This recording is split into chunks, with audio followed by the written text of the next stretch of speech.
कहते हैं कि पहला सुख निरोगी काया होती है, और अगर हम अपने सपनों को पूरा करना चाहते हैं तो सबसे पहले ये बहुत जरूरी है कि हम स्वयं स्वस्थ रहें।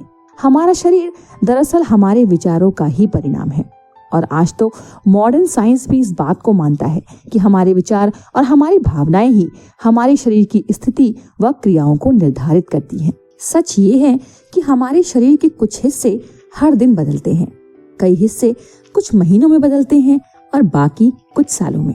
लेकिन कुछ सालों के भीतर हम में से हर एक के पास बिल्कुल नया शरीर होता है। विज्ञान ये साबित कर चुका है कि हमारा पूरा शरीर कुछ साल में ही बदल जाता है। फिर ऐसा क्यों है कि बीमारी हमारे शरीर में सालों तक रहती है? इसका मतलब ये है कि ये सिर्फ विचारों के कारण ही मौजूद है, क्योंकि रोगी का दिमाग बीमारी को लगातार देख रहा है, उस पर लगातार ध्यान केंद्रित कर रहा है। आप सभी ने प्लेसीबो इफेक्ट के बारे में जरूर सुना होगा। इसमें डॉक्टर मरीज को सिर्फ शक्कर से बनी गोली देकर ये कहते हैं कि ये आपकी बीमारी को ठीक करने की सबसे शक्तिशाली दवा है, और मरीज को ये नहीं बताया जाता कि ये सिर्फ एक मामूली सी शक्कर की गोली है। मरीज को डॉक्टर पर और उसकी दवा पर पूरा विश्वास होता है, और वो इसी विश्वास से उसे रोज लेना शुरू करता है। और यकीन मानिए, हमारी मेडिकल साइंस में अनेकों ऐसे एग्जाम्पल्स हैं जहां पर प्लेसीबो इफेक्ट के चलते मरीजों ने बड़ी से बड़ी बीमारी को भी हील कर लिया। और इससे ये साबित होता है कि इंसान के मस्तिष्क में बड़ी से बड़ी बीमारी को हील करने की क्षमता मौजूद है। आइए प्लेसीबो इफेक्ट को हम एक रियल लाइफ एग्जाम्पल से समझते हैं। एक बार एक कैंसर के मरीज पर प्लेसीबो इफेक्ट का एक्सपेरिमेंट किया गया। मरीज की हालत बेहद नाजुक थी, वो बड़ी मुश्किल से हाथ पांव हिला पा रहा था।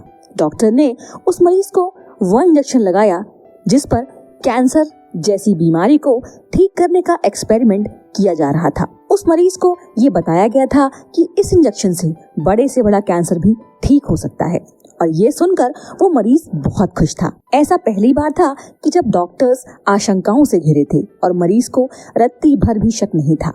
इंजेक्शन के बाद तीसरा दिन था। डॉक्टर उस मरीज का हालचाल जानने पहुंचे, पर वो मरीज तो बिस्तर पर ही नहीं था। वो एक नॉर्मल इंसान की तरह चल फिर रहा था। इंजेक्शन के बाद तीसरे दिन जब उसका एक्सरे किया गया तो ट्यूमर का साइज घटकर आधा हो गया था। बर्फ का गोला जैसे पिघलता है वैसे ही ट्यूमर पिघल रहा था।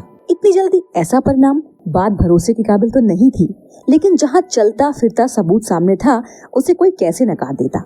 72 घंटे पहले जो शख्स केवल बिस्तर तक सिमट गया था और जिसे डॉक्टर ही कुछ दिनों का मेहमान मान रहे थे, उसने अब धमा चौकड़ी मचा रखी थी। केवल 10 दिन लगे और कैंसर गायब।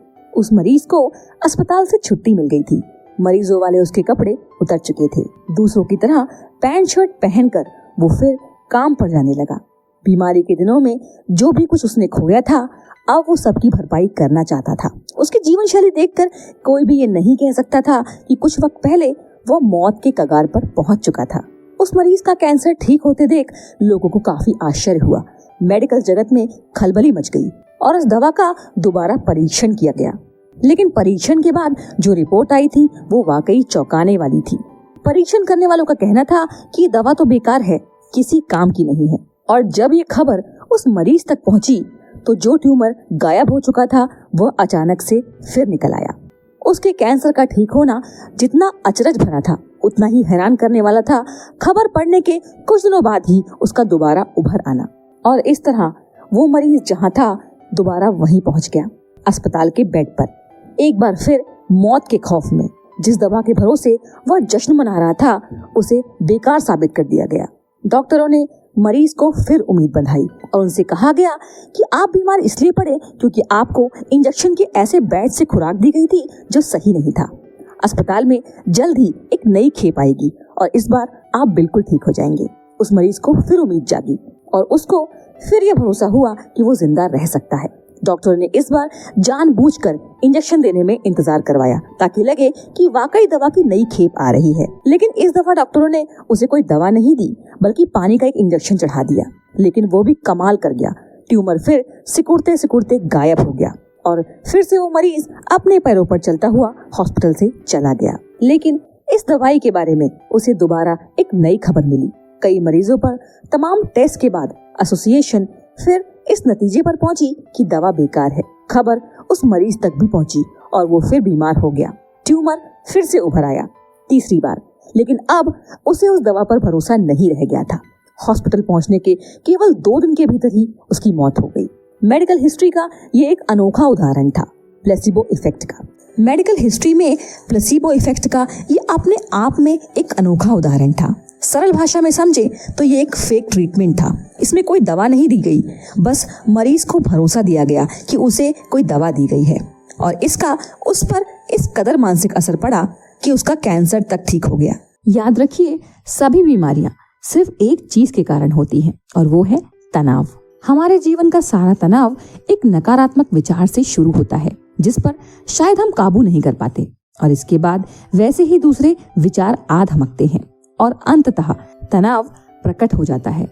तनाव परिणाम है लेकिन कारण नकारात्मक चिंतन है और यह सब एक छोटे से नकारात्मक विचार से शुरू हुआ था। चाहे आपने जो भी उत्पन्न किया हो, आप उसे बदल सकते हैं एक छोटे सकारात्मक विचार से और फिर उसके बाद एक और सकारात्मक विचार से। मान लीजिए आपको कोई बीमारी है। अब अगर आप उस पर ध्यान केंद्रित कर रहे हैं और लोगों से उसके बारे में बात कर रहे हैं तो आप अधिक रोगी कोशिकाएं उत्पन्न कर रहे हैं। हमेशा पूर्णतः स्वस्थ शरीर की तस्वीर देखें और बीमारी का इलाज डॉक्टर पर छोड़ दें। बीमार होने पर लोग अक्सर सारे समय इसी के बारे में बात करते रहते हैं। ऐसा इसीलिए है क्योंकि वो सारे समय इसी के बारे में सोचते रहते हैं, इसीलिए वे बस अपने विचार व्यक्त करते हैं। अगर आप थोड़े बीमार महसूस कर रहे हैं तो उसके बारे में बात ना करें। जान लें कि आपका विचार सबसे महत्वपूर्ण है, इसीलिए इस विचार को ज्यादा से ज्यादा बार दोहराएं। ये बात हमेशा ध्यान रखें कि आपका विचार सबसे ज्यादा महत्वपूर्ण है और इसीलिए किसी भी बीमारी के होने पर ये बात बार बार दोहराएं कि मैं बहुत बढ़िया महसूस करता हूँ और सचमुच इसे महसूस करें। याद रखिए कि लोगों की बीमारी का विस्तृत ब्यौरा सुनते समय भी आप बीमारी को आमंत्रित कर रहे हैं। दूसरों की बीमारी का ब्यौरा सुनते समय आपका पूरा विचार और ध्यान बीमारी पर केंद्रित है।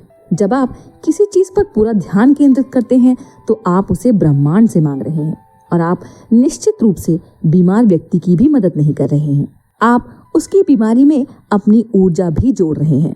अगर आप सचमुच उस व्यक्ति की मदद करना चाहते हैं तो संभव होने पर बातचीत को अच्छी चीजों की तरफ मोड़ दें, वरना अपने रास्ते चले जाएं।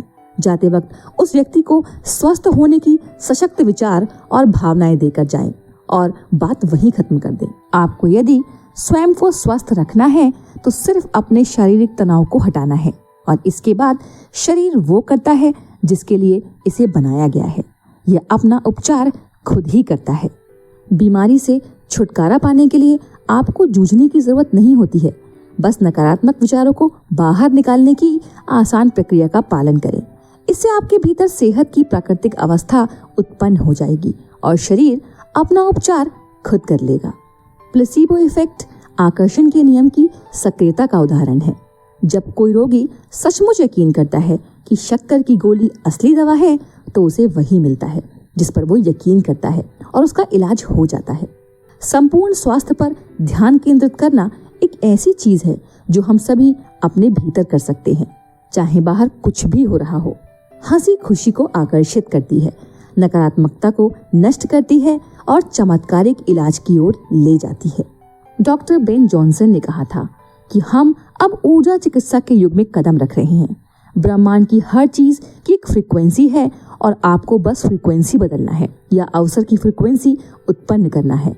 इस तरह दुनिया में हर चीज को बदलना बहुत आसान है, चाहे वो बीमारी हो या भावनात्मक मुद्दे हो या कोई और चीज हो। यह बहुत विराट संभावना है। यह हमारे सामने प्रकट होने वाला अब तक का सबसे बड़ा रहस्य है। आपको ये वीडियो कैसी लगी हमें कमेंट करके जरूर बताएं। अगर आप हमारे चैनल पे नए हैं तो चैनल को लाइक, शेयर और सब्सक्राइब करना ना भूलें और ऐसे ही और इंस्पिरेशनल थॉट्स के लिए अब आप हमें इंस्टाग्राम, फेसबुक और ट्विटर पर भी फॉलो कर सकते हैं। Thanks for watching.